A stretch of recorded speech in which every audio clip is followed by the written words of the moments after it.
শুভ সকাল সবাইকে। কেমন আছো তোমরা সবাই? আশা করছি তোমরা সবাই ভালো আছো, সুস্থ আছো। আজ হলো বৃহস্পতিবার, এটা বৃহস্পতিবারের ব্লগ। আর সকাল সকাল চা করে নিয়েছি, আমার হাজব্যান্ডকে একটু চা দিলাম, আর আমার দিদা আর আমি একটু চা খেয়ে নেবো। তা দিদা তো এসছে, দিদাদের বাড়ির থেকে না এই দেশি গোলাপ ফুলগুলো এনেছে, মানে একটা ডালাতে কতগুলো ফুল হয়েছে, তাই দিদা নিয়ে এসছে আমার মেয়ের জন্য, বলে দেখ। আর আমার মেয়ের জন্য দেখো মাটির পুতুল বানিয়ে নিয়ে এসছে আমার দিদা ছোট্টবেলায় আমাকে এই মাটির পুতুলগুলো বানিয়ে দিত। আর আমার মনে হয় আমার মতন এরকম অনেকেই আছে যারা মাটির পুতুল দিয়ে খেলেছে। আর আমার দিদা এখানে দেখো পিঠে বানাচ্ছে। পিঠে বানানোর একটা কারণ আছে, সেটা বলছি। বন্ধুরা, আজকে আমার ভিডিওটা তোমাদের ভালো লাগলে প্লিজ একটা লাইক দিয়ে পুরো ভিডিওটা দেখো, কমেন্টে জানিও, আর সাবস্ক্রাইব করে আমার চ্যানেলটির পাশে থেকো। বুধবারে না অল্প কিছু পিঠে হয়েছিল, আর বুধবার রাতের বেলার দিকে পাটিসাপটা করছিল, সেটা না কিছুতেই হচ্ছিল না, কোনো একটা সমস্যা হচ্ছিল।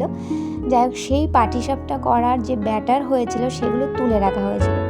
আর আজকে তো বৃহস্পতিবার, আজকেই করবে সেগুলো। আর সকাল সকাল একটু গরম গরম টিফিন করার মতন এই সাজের পিঠে করছে। আর দেখো এখানে তো পুজো দিয়ে ফেলেছি, পুজো দিয়ে আমি রান্নাঘরে এসেছি। মাছের ঝোল হচ্ছে, আর বাদবাকি রান্না তো আগেই হয়ে গেছে। আর আমার হাজবেন্ড দেখো পাটিসাপটা পিঠে বানাচ্ছে, মানে আমার জীবনেই প্রথম। আর আমার আসলে এটা বানানোর কারণ আছে, আমার দিদা ওই যে পিঠেগুলো দেখছো তার বেশিরভাগ পিঠে আমার দিদাই বানাচ্ছিল। এবার দিদা না স্নান করতে বাড়িতে যাবে, মানে আমার দিদা রোদে জল দিয়ে স্নান করে, তো বয়স্ক মানুষ গরম জল দিয়ে স্নান করে না, রোদের জলটা দিয়ে স্নান করে, তাই বাড়িতে যাবে স্নান করতে, পুজো দিতে। তা আমার হাজবেন্ডকে দেখিয়েছে যে তুমি এভাবে পিঠেটা বানাও। আমার হাজবেন্ড দেখছিল যে কীভাবে পিঠেটা বানায়, তা দেখলাম বেশ কিছু পিঠে বানালো ওর বাবা। এই দেখো এতগুলো হয়েছে, আর এতটা পুর রয়ে গেল নারকেলের পুর, এগুলো দিয়ে এখন নাড়ু বানানো হচ্ছে, মানে আর কয়টা পিঠা হলেই নাড়ু বানিয়ে ফেলবো পুরোটা। আর গরম গরম ভাত বসিয়েছি। আর দেখো এখানে লাল শাক ভাজা করেছি, আর করেছি বেগুন ভাজা, আর মাছের ঝোল তো দেখলেই। আর এখানে ডালটা করেছে আমার বাবু, টমেটোর ডাল। মানে আমার ভাই যেহেতু ভোরবেলা অফিস চলে গেছে, ভোরবেলা বলতে 7টার সময় বেরিয়ে গেছে, তো অনেকটা সকালে উঠতে হয়েছে আমার বাবাকে। মানে আমি আর উঠতে পারিনি, জানো তো, অতটা সকালে তো ওঠার আমার অভ্যাস নেই, কিন্তু আমার বাবুর অভ্যাস হয়ে গেছে। তাই বাবু ওকে একটা ডিমের ঝোল আর ডালটুকু করে দিয়েছে। আর দেখো মানে 3জনকে খেতে দিয়ে দিয়েছি। আমার বাবু একটু দেরি করে আসলো কাজের থেকে, তা বাবুর জন্যই বসেছিলাম, বাবুকে খেতে দিয়ে দিয়েছি, এবার আমি খাবো। আর দেখো আমার বাপের বাড়ি, এটা হলো তুলসী মন্দির, এখানে সকাল সন্ধ্যে পুজো করা হয়, সন্ধ্যে দেওয়া হয়। আর লঙ্কা গাছে লঙ্কা হয়েছে, এখানে দোপাটি ফুলও দেখতে পেলে তোমরা। আর বেগুন গাছে বেগুনও হয়েছে, গতকালকে একটা বেগুন ভাজা খেয়েছিলাম, একটাই ছিল। আর এই লঙ্কা গাছটা দেখো, মানে আমি আর আমার হাজব্যান্ড অবাক যে লঙ্কা গাছটার কোথাও যেন ফাঁকা নেই, সব পুরো গাছটা জুড়ে লঙ্কাতে ভরে গেছে। আর আমার দিদা বলে এই লঙ্কাগুলো এইটুকুই হয়, এর থেকে বেশি বড় হচ্ছে না, কিন্তু প্রচণ্ড ঝাল, জানো। এই মুহূর্তে আমার হাজব্যান্ড একটা লঙ্কা নিয়েছে, মানে আমাকে খাচ্ছে আর বলছে যে প্রচুর ঝাল লঙ্কা। তা আমার দিদা বলেছে যে কিছু লঙ্কা নিয়ে যাস।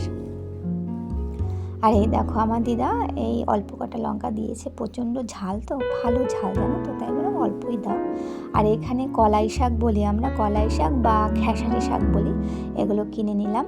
আর এই লাউ আর লাউ শাক হচ্ছে আমার মামা বাড়ি, আমার দিদা নিয়ে এসছে ব্যাগে করে। মানে আমার মামা বাড়িতে এতগুলো লাউ হয়েছে, পারলে তো আরও দিয়ে দেয়, কিন্তু আমাদের তো কষ্ট হয়ে যায় আনতে।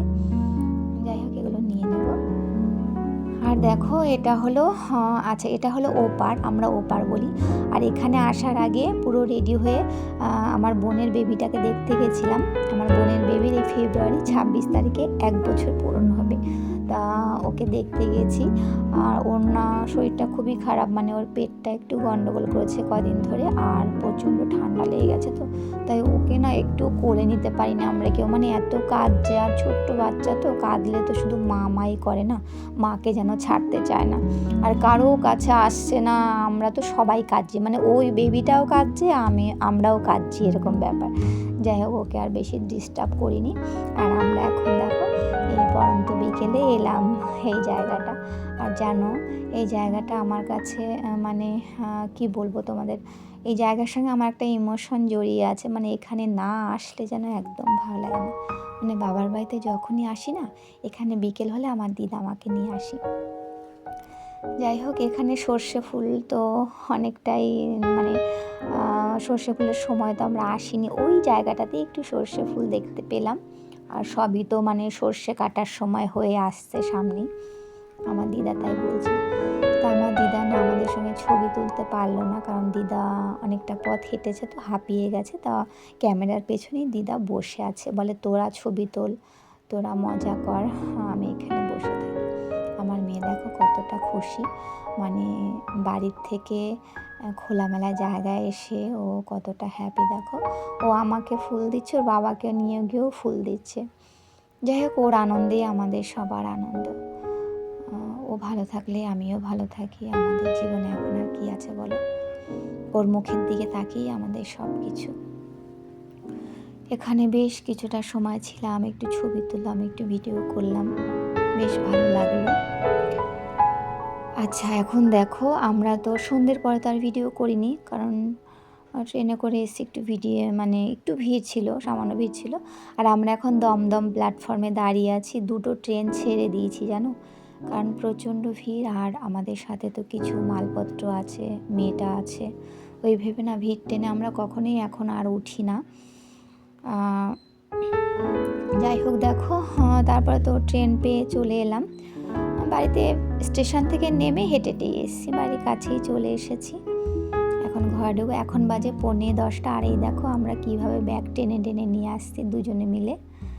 যাই হোক বন্ধুরা, ভিডিওটা তাহলে এখানেই রাখি। তোমাদের সবাইকে জানাই গুড নাইট। তোমরা সবাই ভালো থেকো, সুস্থ থেকো, সাবধানে থেকো। তোমাদের সাথে আবারও দেখা হবে আরও একটি নতুন ভিডিও নিয়ে।